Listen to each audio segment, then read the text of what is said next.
Pitch for day 3. Sup, pitches? This is our season 10 finale, and we're running an experiment on you. You all know we do some light editing on this show, but many of you have asked over the years to hear a pitch in full, with no editing whatsoever. The time has finally come to satisfy that request. I never thought this day would come. We've recorded well over 100 pitches, and never before have I thought, yeah, let's just roll the tape. But yeah, let's just roll the tape. I'm Josh Muccio, and you're listening to the Uncut Pitch, a real founder pitching real investors for real money in all its glory. Hi, I'm Paige Findorti, founding partner behind Genius Ventures. Hey, I'm Neil Bloom, managing partner at Analog Capital. Hi, I'm Elizabeth Yin, general partner at Hustle Fund. I'm Mark Phillips, founder of 11 Tribes Ventures. Hi, I'm Charles Hudson, managing partner, Precursor Ventures.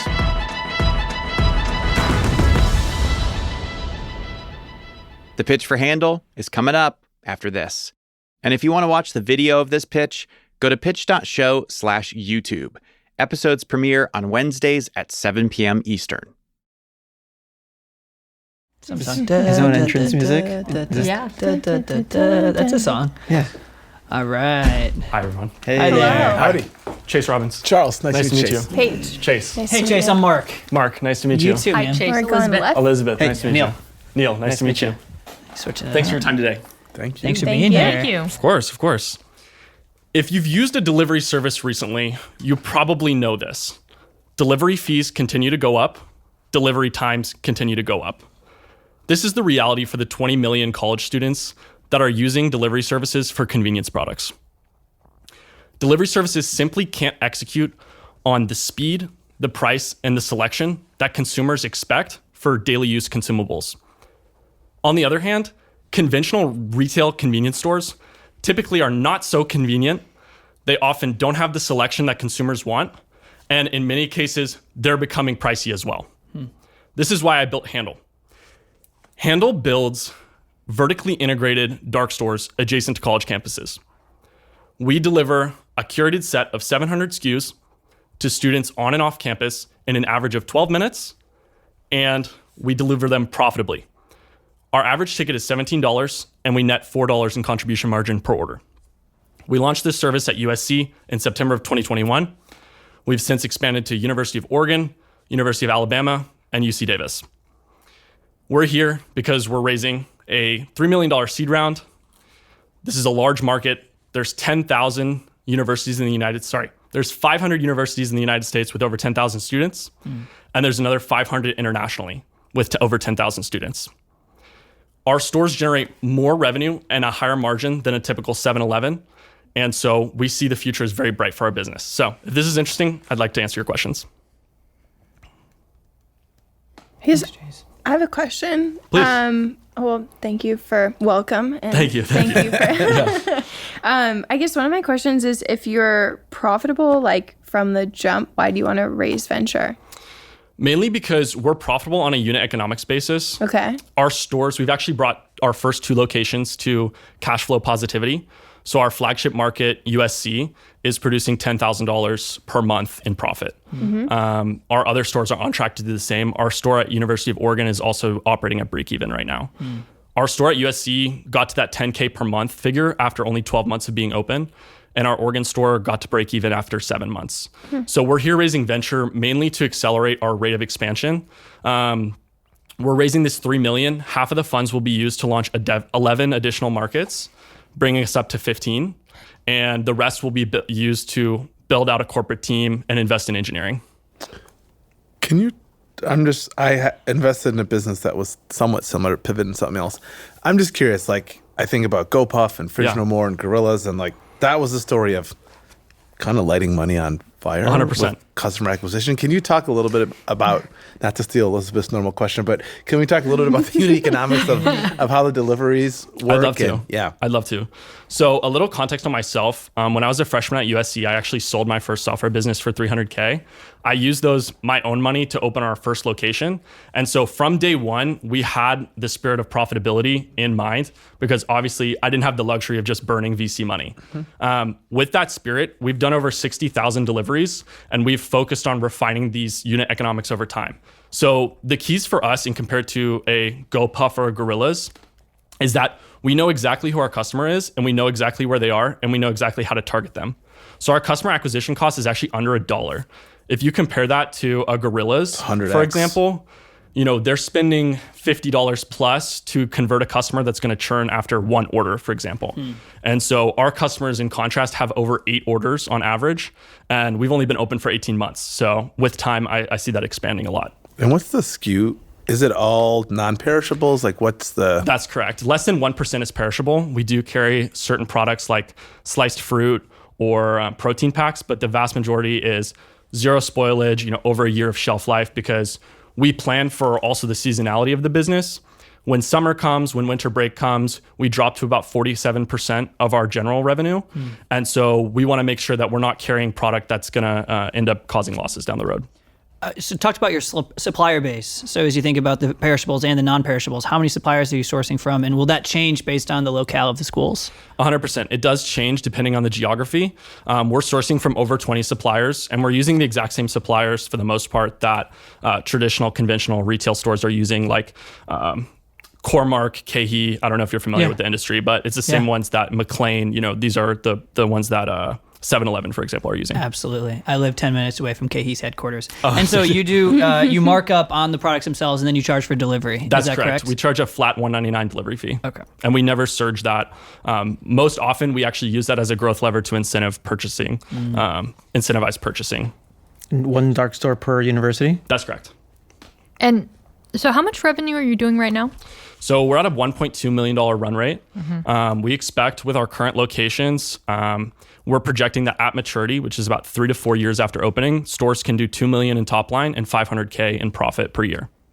And if I understand the timeline, so in 2021, you launched this when you were a student. Correct. Are you still a student? I'm on leave. Okay. And then you said now it's not profitable, but have you raised money already or are you funding raised, it still? So in 2022, early 2022, we raised a $1 million pre-seed round, mainly from angels. That was a safe note at a $7.5 million post-money cap. And so we use that money to essentially launch a couple more campuses, and we still have a significant amount of cash remaining. Can you tell us a bit more about the team or like what your burn rate is today? Sure. So our burn rate is generally less than $10,000 a month. I have tried to position our business in a way that, if the venture funnel got cut off, we could survive indefinitely. I have a quick question. Is that net or gross? That would be net. Okay. And so regarding the team, we have 4 employees, including myself, that are working full-time on the project, or on the company rather.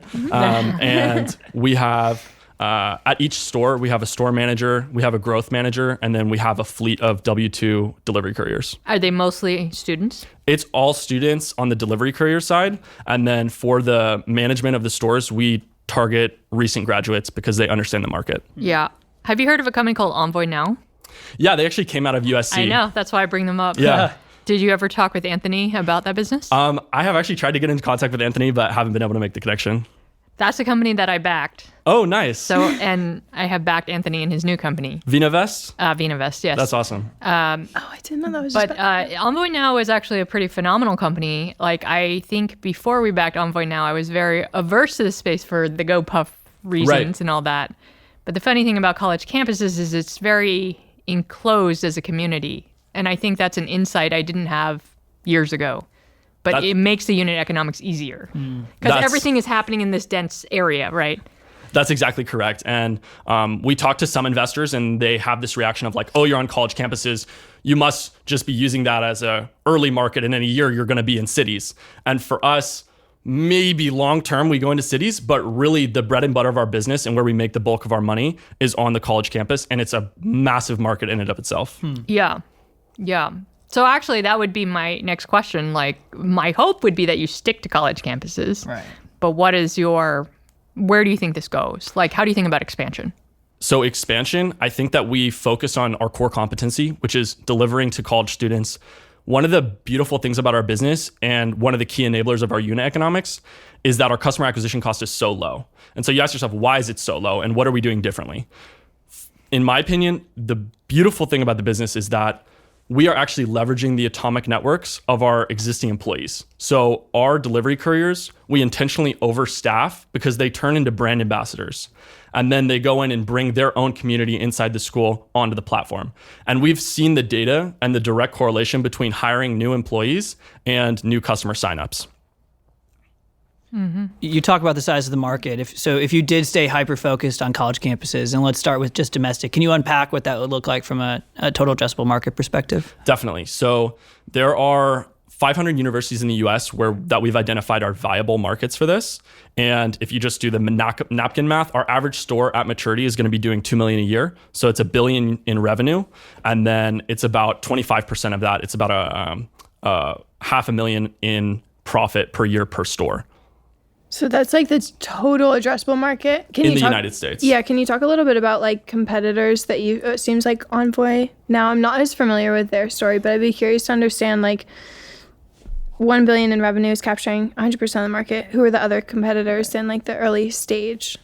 So there are a number of companies that are attacking the college market at different ways. Even incumbents like DoorDash are doing different initiatives to try to access the college market. Yeah. But there are pretty much no other competitors that are delivering the product that we're delivering. You know, personally, I think that DoorDash is serving a different need for college students because the need that we service is an impulse purchase. Customers are not buying groceries from us. They're buying items that they're consuming as soon as they receive them. Yeah. And we're also not serving hot food. We're not serving meals. So, you know, there's adjacent players, but they're not competing one-to-one with what we're doing. That makes sense. I mean, I feel like I was in college a couple of years ago and it was like the nearest CVS was like a 10-minute drive and I didn't have a car. So I was like, am I going to Uber to CVS to buy something for like $3? Probably not. So yeah, and then I just would go with that. You could have used a handle. I mean, Yeah, Curiosity, exactly. what are like the top 5 or 10 I was things gonna that ask people... So we actually sell a lot of bottled water, funny enough. So bottled water is an assortment of snacks, popcorn, chips, candy. And then we also in certain markets carry tobacco and alcohol, depending on the licensure and what we're able to acquire. So that's one of the factors we look at when we're expanding. Currently, we have alcohol and tobacco at University of Oregon. We have tobacco at USC.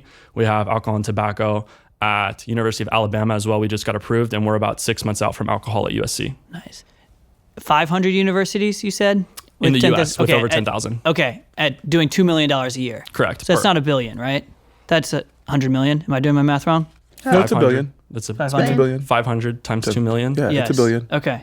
Yeah. Got it. Sorry. Yep. Yes. All right. Thank you. All right. No worries. Trying to do math after We're a long missing our day. calculators. I know You guys have exactly. been here for a while. Chase, I'm curious. So you're taking leave from USC. It sounds correct. like. So talk to us a little bit about the motivation here for you. You're one-time successful founder already. This is your second go at it. Why take another bite at the apple? Why continue to do this thing instead of going through college? I love the process of building a company. I find it incredibly fulfilling to be able to employ other people, particularly students, because it's a demographic that I have a lot of empathy for. Yeah. I also just love the experience of building a brand, particularly a brand that my peers admire. And the product development. I actually spent time at Apple working in product design as well as an intern. So I have a passion for product. I have a passion for ops. It's kind of like an incredible puzzle that you have to put together because we have a warehouse where we have also built, in-house inventory management software. We have a customer, we have couriers, they have a courier app. So it's kind of this orchestration of all these different pieces that I find incredibly fulfilling to build. I also just love capitalism, and I just love competing. I've been an athlete my whole life, and now I feel like I can be an intellectual athlete as well. Yeah. Yeah. Is this an was a app good that quote. students are downloading? That's correct, off Okay. the App Store. So you're managing this app and a courier app? That's correct. Okay. And we have internal administrative dashboards. I actually built all of our tech. So I'm kind of a software engineer by trade. But so we have application for our couriers, we have an application for our customers, and then we have internal kind of administrative dashboards, order management software, et cetera. So go ahead. Learnings from Envoy now, just from being afar. I think one, market was really great. Market pull was really great. And the unit economics were really great. Things that are the flip side of that. I think managing students is hard. Everyone is kind of young. No one has ever really worked.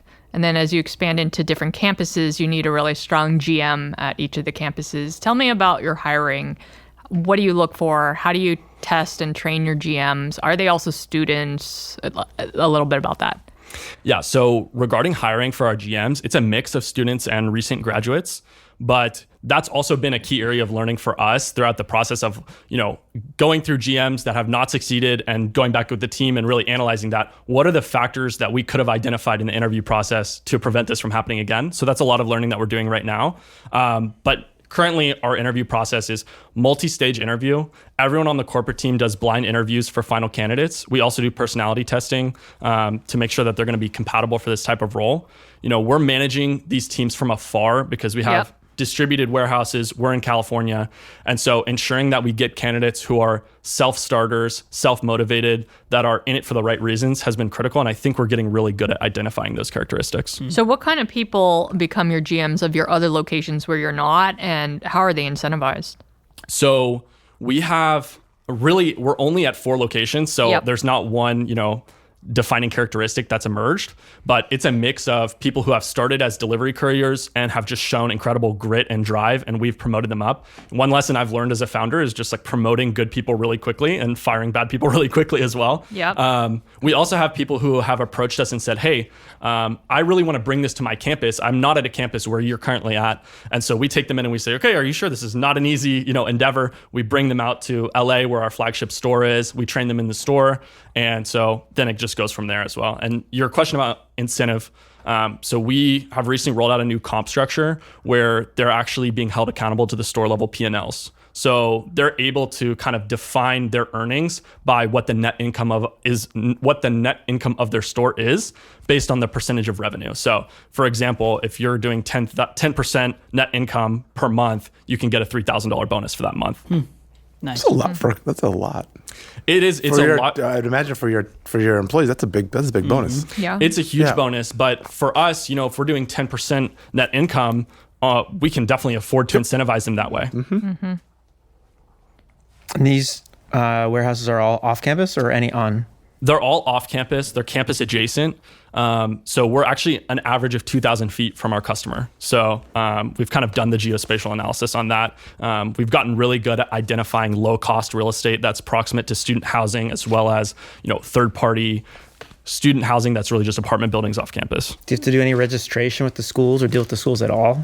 We don't have to deal with the schools at all. And one thing that a lot of investors don't realize implicitly is that in the evenings, because of COVID, schools have gotten incredibly tight around who's allowed on campus. So if I'm a USC student, after 10 p.m., I actually can't get a DoorDash delivery, even to the building I'm in, much less my door. Because we're using students, they have student IDs, they can get in at any time, and we're able to deliver the best customer experience compared to anyone else. That's super interesting.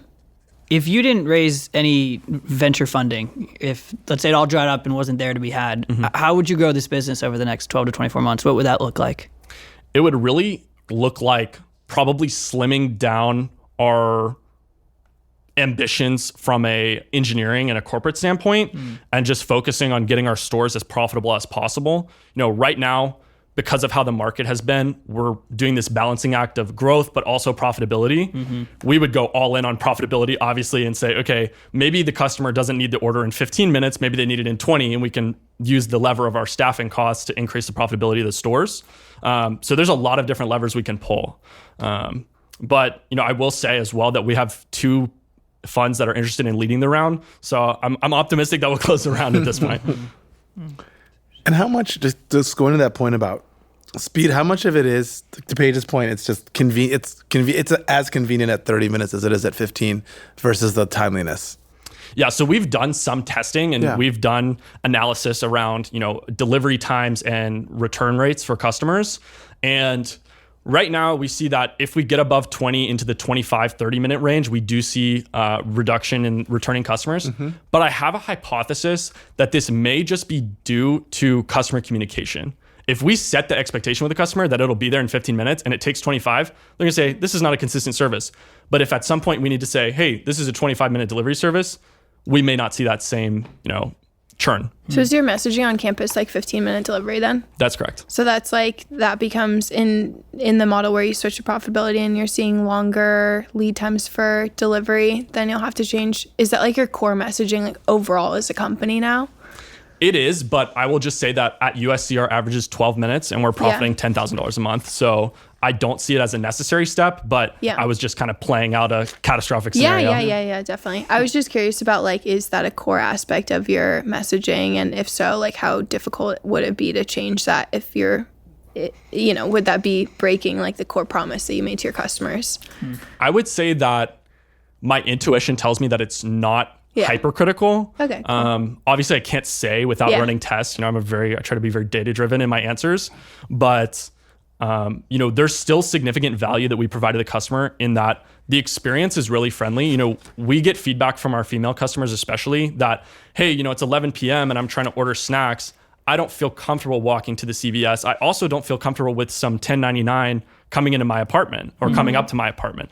They take a lot of comfort in the fact that, hey, this is someone that I probably have class with, and this is a service that all of my peers are using. So I think there's a lot of value that we deliver beyond just the speed. Yeah, and the trust aspect. Exactly. Cool.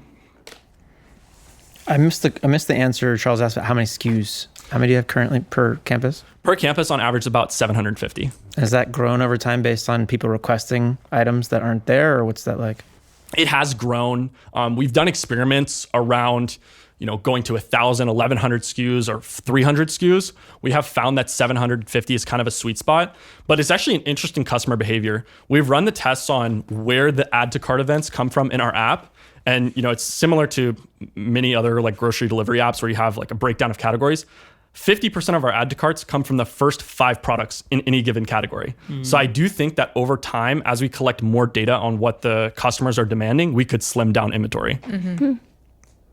It feels like you're very like data-driven approach to running your company. I'd be curious to understand like what are the current tests that you're running, and like, what are the current tests that you're running? Yeah, so I can give you an example of one test that we've been working on recently is we call it like the VIP customer experience, which is that when a customer signs up, right now, our customers, we have about a 50% conversion from signing up for the app and placing their first order.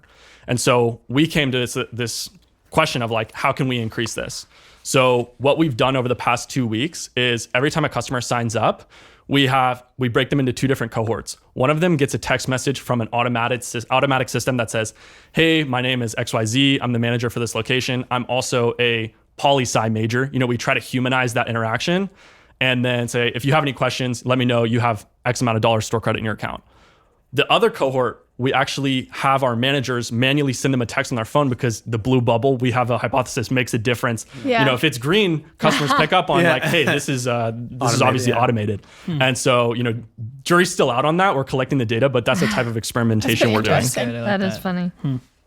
Have you looked into using the little bots for delivery instead of humans? Yeah, we have. We're very close to launching a trial with one of the businesses that operates these, but ultimately, the technology, in my opinion, is just not there yet. I don't know. Where are you from by chance? Here in San Diego. You're from San Diego. Okay. So if you've been around USC, if you're familiar with the area, it's not a most safe area for delivery robots. Yeah. So just given that, we decided, hey, it's not worth it. And we've also looked at the cost per delivery for these robots. Generally, it's around 3 to 4. And for us, we're already spending only about $370 to deliver with our existing workforce. And with scale, that cost comes down. And so if we rely on these delivery robots, we're locked into that, and we want to use that as a profitability lever. Well, I was going to say, if you are interested in talking to someone who's built a delivery robot business, we invested in a company called Prof Jim, run by Deepak Sakar, who sold Chowbotics to DoorDash, and I'm sure he'd have some learnings in that space because I think they focus pretty heavily on like college campuses. Yeah, I actually see the future for kind of robotic delivery for us is most likely drones when that catches up, mainly because they're going to be able to circumvent a lot of the foot traffic and car traffic. That is what's slowing down most of these robots today.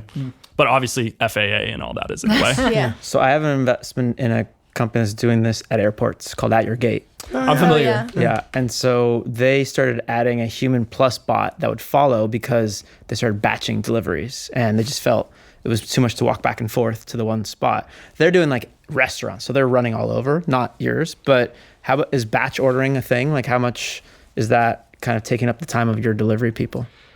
So when you say batch ordering, can you? Yeah, I guess, yeah, like can your delivery people actually do batch deliveries, or they have to do one at a time? No, so every time they leave the warehouse, they're generally taking 6 to 7 orders. That's where we really, because we pay them hourly, we're not paying them per delivery. That's where we get the cost efficiencies from, is that, hey, I'm leaving the warehouse with 6 people, and ideally they're in 3 buildings that are right next to each other. That's our ideal scenario. And as we scale, the geography gets more saturated with orders, and then that incremental cost goes down over time. Mm-hmm. Have zip lines across the dorms. Exactly. That's next. A bucket with a rope. I mean, so going back to the Envoy Now thing, I think my takeaway from that experience is actually I really like this business. I think the questions that I still have in my mind are actually all around personnel, because the other question I was going to ask you is around attrition. Like, students graduate. And so even if you have someone really good, then they leave. And then the other thing also is eventually you will, quote, age out of this demographic, right? If this goes really well. So how do you end up managing sort of the overall operations? And I mean, I have to say there is a real advantage in being a student or being in this pure demographic in starting this kind of business. And that was what Anthony found. Unfortunately for him, the reason why Envoy Now no longer exists is, he had some personal health issues. And by the time he sort of got over that, he's no longer in this demographic.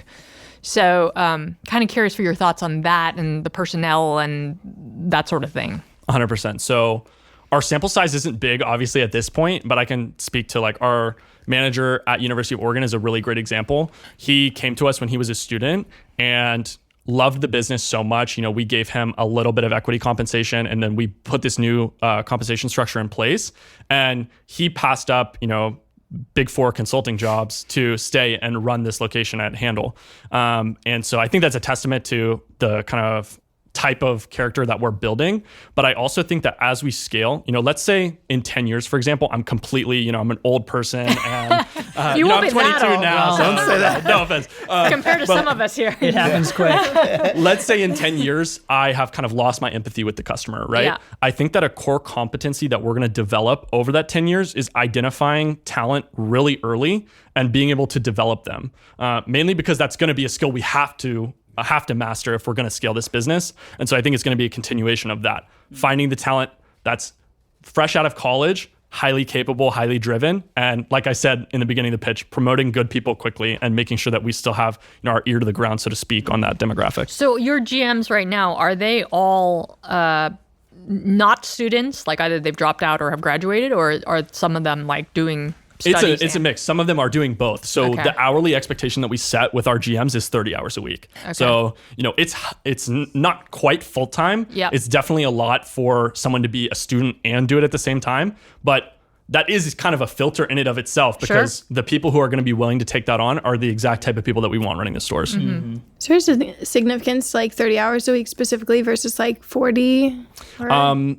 We are actually taking steps to minimize the hourly requirement on the manager, mainly because I think that it opens us up to have talent that is incredibly committed to school and may say, hey, I can't take 30 hours away, but I could take 20. We want to make sure that we are a potential employer for that type of person. And so the ways we're doing that is all around using technology to systemize the operations of the store. For example, scheduling was a huge burden for our GMs in the beginning. We built a scheduling algorithm and we don't worry about it anymore. Inventory management in the beginning was a big burden for them. We've built tooling around that so that the handlers, that's what we call our delivery people, can essentially do the whole inventory management system through an app, and the GM doesn't really have to worry about it. So that's kind of the philosophy we take. So the GM in Oregon, however, turned down consulting jobs. That's correct. So that person's only working 30 hours though. So he's a bit of an edge case because we Right. also have moved him into kind of a hybrid corporate Okay. and management Okay. role, because we really didn't want to lose him, but we course. also can't justify paying him the same salary without him taking up other stuff. parts of the Understandably. of the company. So at scale, more than not are going to be students probably working those 30 hours. Students or recent graduates. I mean, Who are maybe looking for that first full-time job. exactly. Sure. I think for the driven recent graduate, it represents a really great first step because you can imagine like, hey, I managed a team of 60 delivery people and I managed a $2 million a year P&L. Coming straight out of college, that opens up your job opportunities significantly where you go from there. And then where do you move up from GM? Is like region, help open new schools? So it's something that we will explore as we get bigger. You know, we haven't had to face that yet, but I definitely see that the retail playbook has already been written in many ways. You know, like we have locations exist in regions. We should have a regional manager. So we're not trying to reinvent the wheel in those ways. So most likely that we have had our manager at USC actually now leads all of our expansion. So, you know, like I said, I'm a big fan of starting people off small and, you know, promoting them as they succeed. You mentioned equity comp for the GM. Can we talk a little bit about the equity composition of the cap table as it stands today? Sure. So, like I said, we raised 1.1 million in safe notes. Those are at a $7.5 million cap. So, you know, those technically haven't converted yet. We haven't sold any priced shares. I currently own roughly 80% of the company. We have a 15% employee stock pool, and then we have some advisors and various other places it's gone. Cool.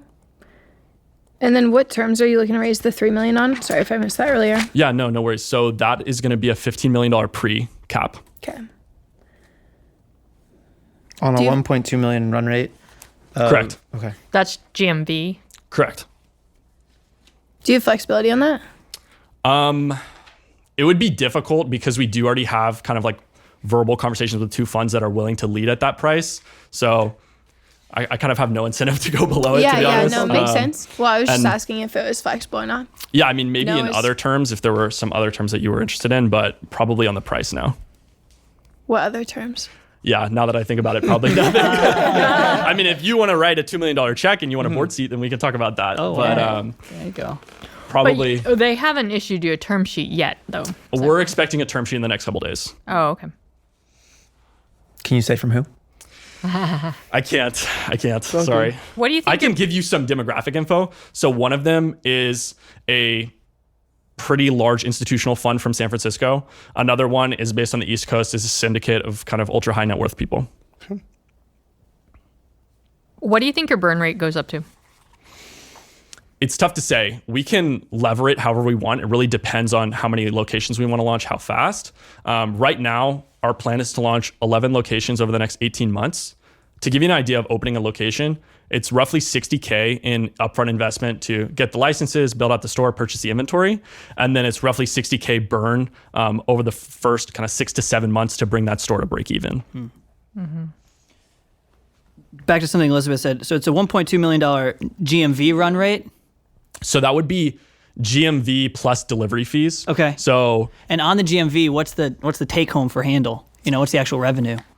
so in terms of net income or I guess gross margin would be appropriate, we're doing roughly 30 to 40% right now per month. Yeah. Okay. And that's just on a portion of the 1.2 because there's delivery fees included in that as well. Correct. That's including, so we typically don't use GMV because it's like more useful for marketplaces. For us, we typically just talk about top line revenue and kind of our take. And so that includes kind of delivery fees. We also have a subscription product where customers can subscribe for $5 a month and be able to waive their delivery fees. So it does kind of mix things up. But wait, can But I you, guess can what you we're do saying the is- breakdown of like the subscription and then like what the revenue is? Yes. yeah, so the Like a subscription clear is a answer really on new that would be product. So it helpful. makes up like less than 1% of our revenue. Sure. Okay. Wait, can you say it in like dollar amounts versus percentages? For sure. So Thanks. yeah, no worries. So to date, we've done 1.2 million in top line sales. Nice. On that, we've spent roughly 600,000 on inventory sold. That's like our COGS. And then when you add in the pick, pack, delivery labor, that's about 20%, and the rest is take for us. So, you know, roughly 30%. But then you add in a couple other fees. You know, we have credit card processing fees and things like that. It takes us closer to 25. Yeah. So 25% of 600K. 25% of 1.2. 75. 1.2. Yeah, 25% of 1.2 is total gross margin to date. But 600K Okay, is so just inventory. roughly 300K. Roughly, yeah. Okay, cool. Yeah. So,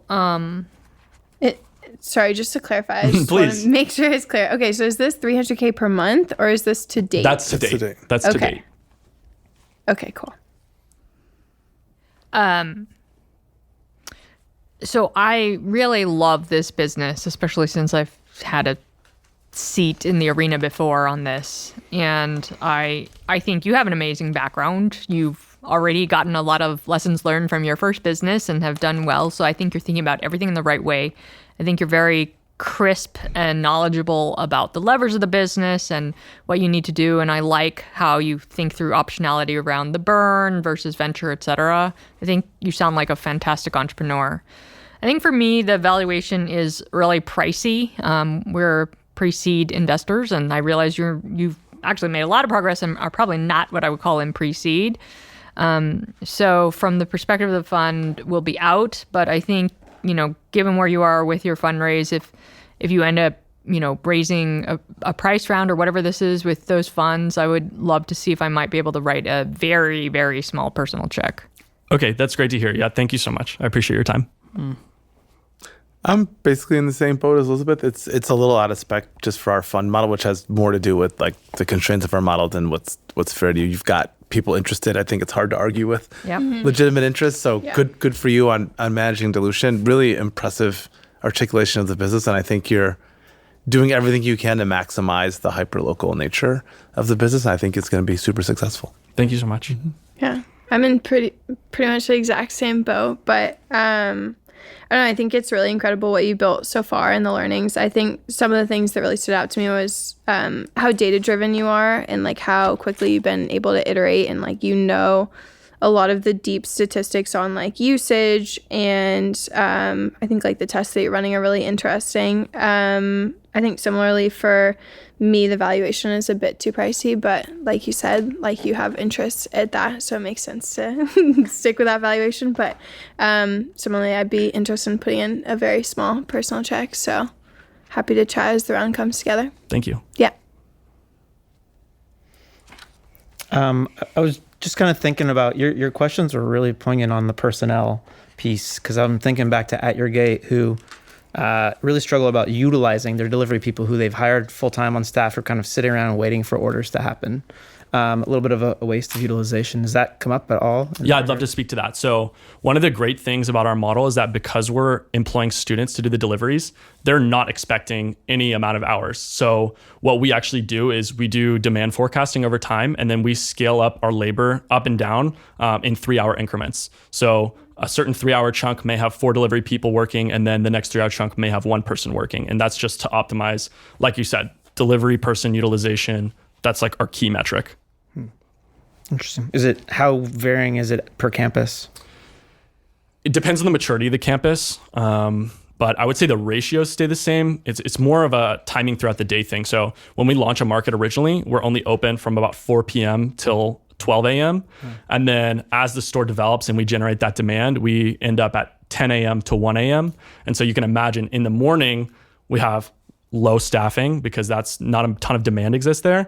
And then as the day ramps up, we peak at about 11 p.m. when we may have 5 or 6 delivery people working. And then it kind of ramps down a little bit over time. Interesting. I'll give you some unsolicited advice on the personnel thing because I actually think that's the part that's the hardest about this business. It's, I think, harder than other... hiring people, of course, is always hard, but I think it's especially hard in this business because you have people coming and going.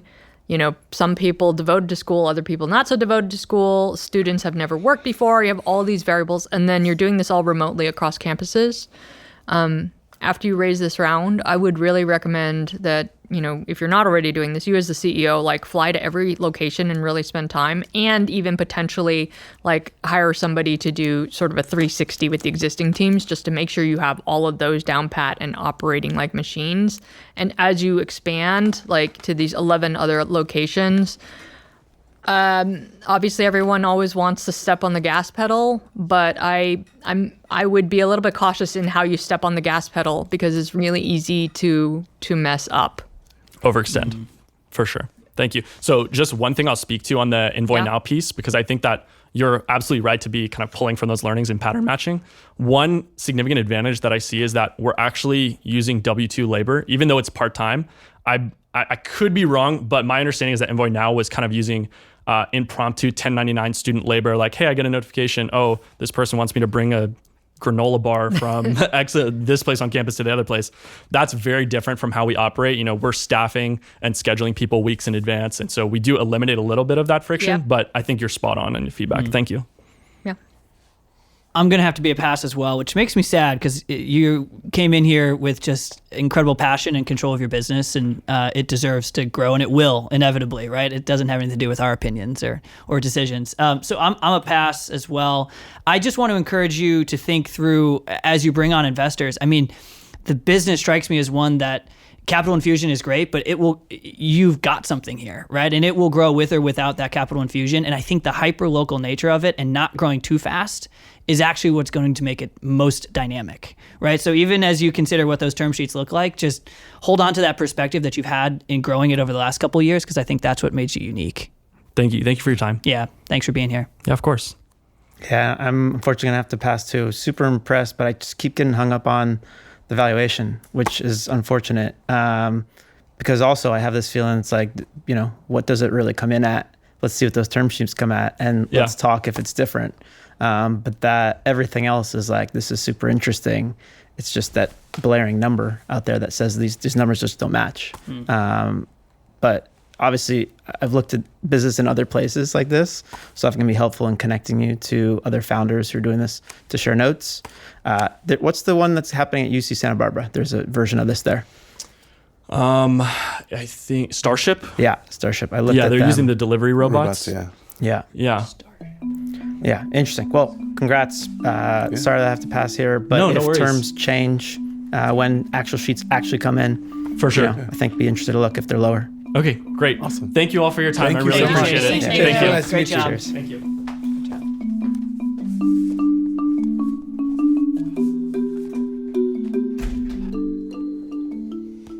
That darn valuation. I know.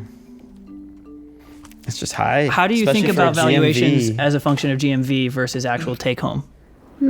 Well, I feel like I look at the businesses that I've done at that valuation in the past, and they've had much higher revenue. Yes, for sure. That's at least how I think about it. Yeah.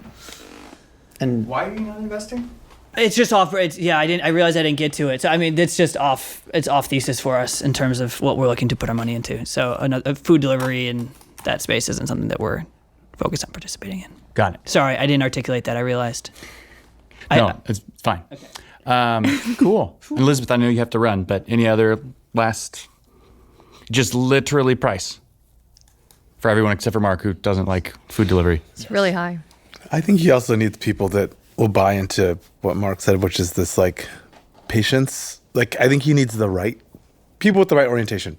I agree with that strongly. I don't think he needs to raise capital. Like, I And think feel it's a like great there's a business. world in which he takes cash on a higher valuation and then gets pushed in the direction of grow as fast as 100%. possible, and then that That's what I'm becomes like. a And big I don't know who challenge. these people are that he's raising. I mean, Yeah. So He's better off optimizing the campuses he has That. and really, making them very cash efficient, huge revenue generators before moving on to the next campus. But I feel like so many investors are fixated on let's expand all these campuses as fast as possible. That is not a way to necessarily grow the business. And I think people are worried about market share or whatever. It's been how many years since Envoy Now has started? I think there's plenty of time. Yeah. So you think the $10K a month in cash profit that he's spinning out from each of his locations, that's not efficient enough? Yeah, I think he can probably Well, I think improve that's- SKUs. Yeah, that's now. He And can they've done grow 300K, more I think. business on each campus. He can really make sure he has the right people in place, add more processes and tech to make just improve the unit economics on each of the campuses he currently has. So you don't think speed as defensibility is super important in this business? I feel Not- like I it's a don't- different kind of speed. It's optimization speed for making the best product possible at the 4 campuses and then scaling up. Well, but Elizabeth's points around personnel are huge. I don't think speed leads to quality personnel either.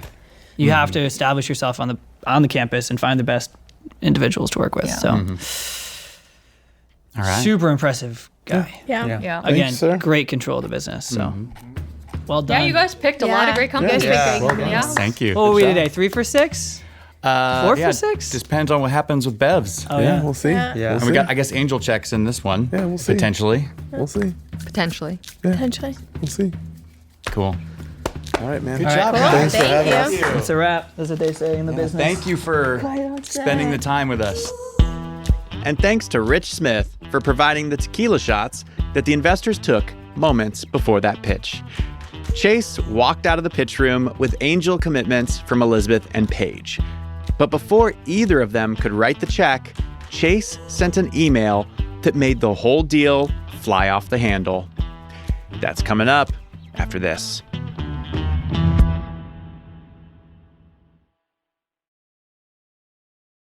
Welcome back to the longest episode of The Pitch ever. Right after we recorded, we got an email from Chase saying he was pausing his fundraise because of, quote, existential risks to the business. After looking up the word existential, I thought to myself, this doesn't sound good at all. A few months later, we caught up with Chase to see what exactly went down.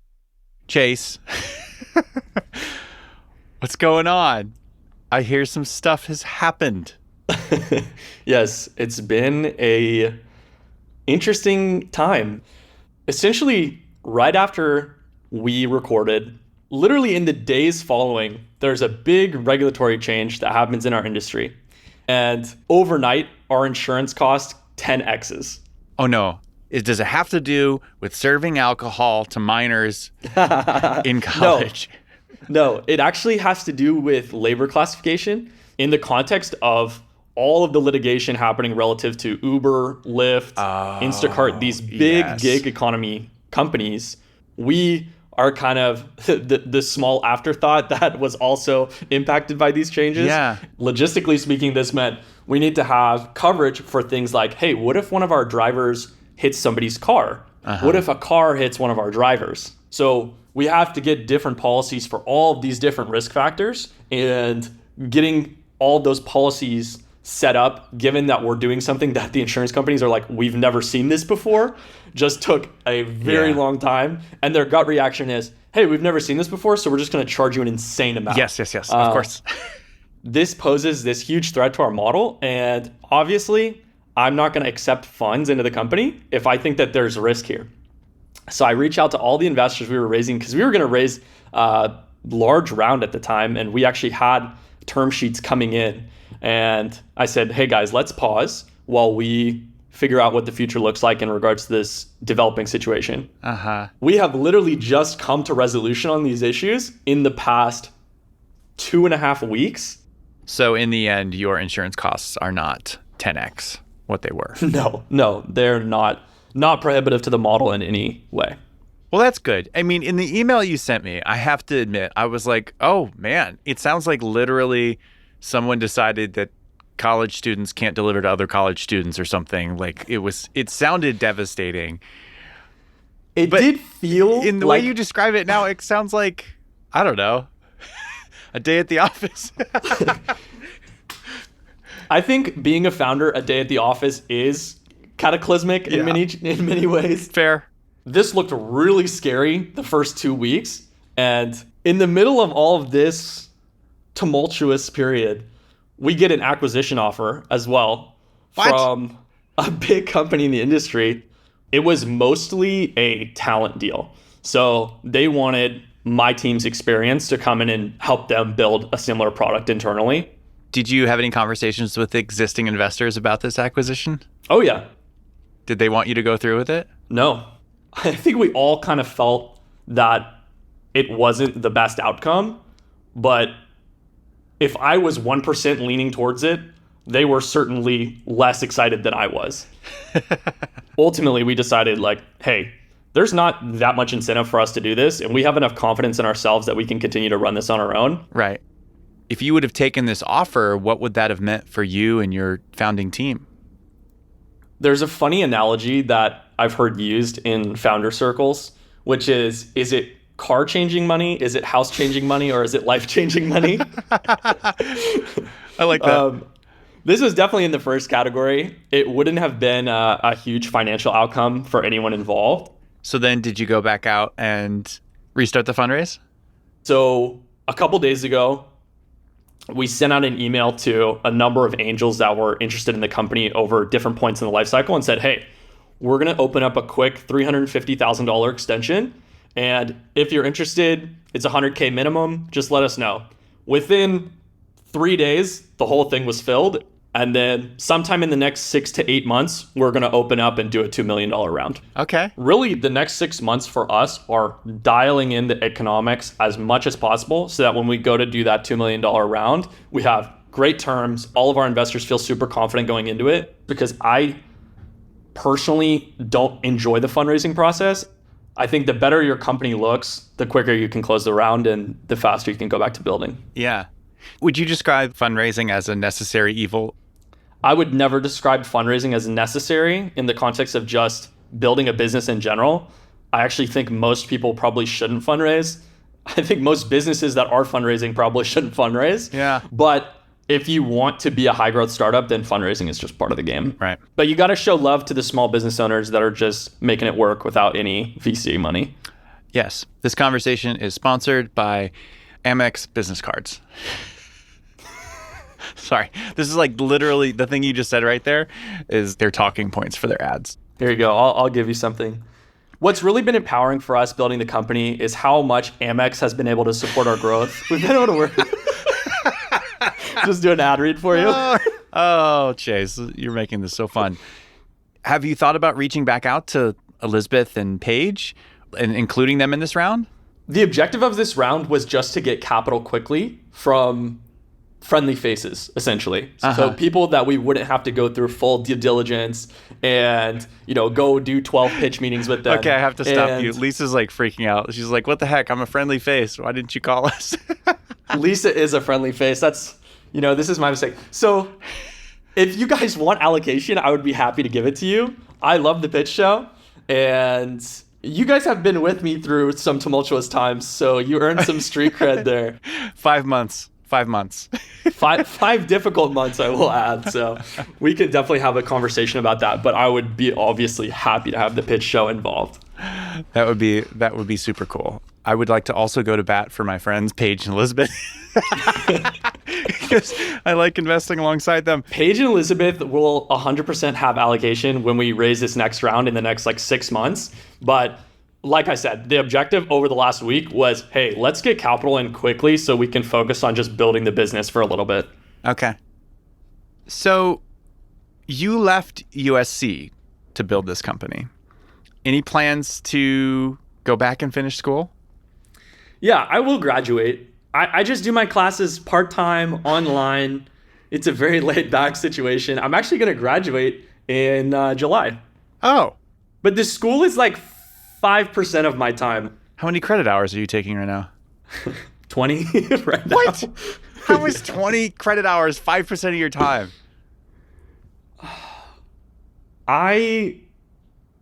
I do school very quickly. It's kind of one of my hidden talents is I just get my schoolwork done really quickly. I also don't, sorry to my mom because I know she's going to listen to this episode. I don't care about my grades at all. I just optimize for passing classes, getting credits to move my degree forward. So when you're generally good at school and you also generally don't care about the grade, you can really optimize your time with the confluence of those two factors. Sorry, Mom. Oh, my goodness. Are you having fun, though? Or are you just fun whenever we talk? I'm always having fun. It's a blessing to be able to do this. I mean, the fact that we're having conversations about hundreds of thousands and millions of dollars, and I'm 22 years old, is frankly ludicrous to anyone outside of the startup environment. Mm-hmm. And we all get so numb to it because we just throw millions of dollars around. Yeah. But it could disappear tomorrow through no fault of our own. So just being grateful for the experience is really important. Obviously, I'm not happy all the time, but I think joyful is a better word to describe it. I'm joyful for the fact that I'm doing what I'm doing. That you even get to play this game. Of course. yeah, so many people can't. So many people will never have the opportunity to, despite the fact that they really want to. It could probably do a great job. Yeah. So company fail or company succeed, you have to be grateful for the fact that you got to try. Gratitude. Before I learned to be grateful for what I have in life, my life was in shambles. That's why I created the Pitch Gratitude Journal, available only at pitch.vibes/thankful. You have like 100 subdomains. Go to pitch.show/text. Go to pitch.fund. Like, go to pitch.app. Okay, I'm hanging up right now. Just love getting roasted on my own podcast. Think when Chase is done with Handle, he's coming for my job. If you liked hearing the full unedited pitch and want to hear more just like that, let me know. I'm at josh@thepitch.show. Season 10 is a wrap, but we will be back February 2024. But to all the angel investors and VCs listening, you can join us at the live recording of The Pitch Season 11 this January in Miami. You'll get to meet our next batch of founders months before they appear on the show. We have a few VIP spots still remaining. Just go to one of our many subdomains to learn more. thepitchevent.com.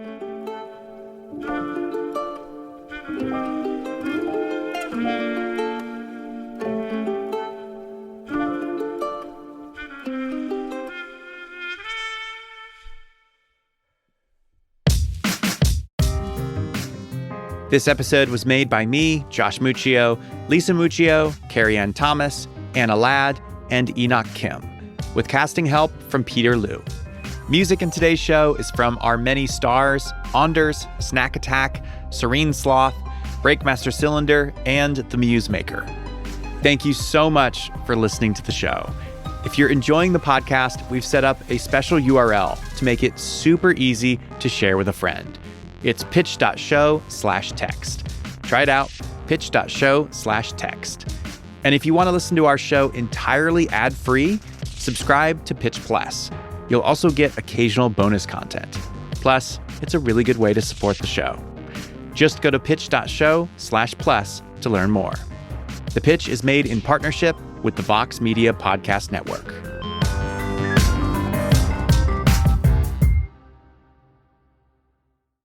The Pitch Inc. and their respective employees and affiliates do not provide investment advice or make investment recommendations. The information provided on this show should not be used as the basis for making investment decisions. Listeners should conduct their own research and consult with their own investment advisors before making any investment decisions.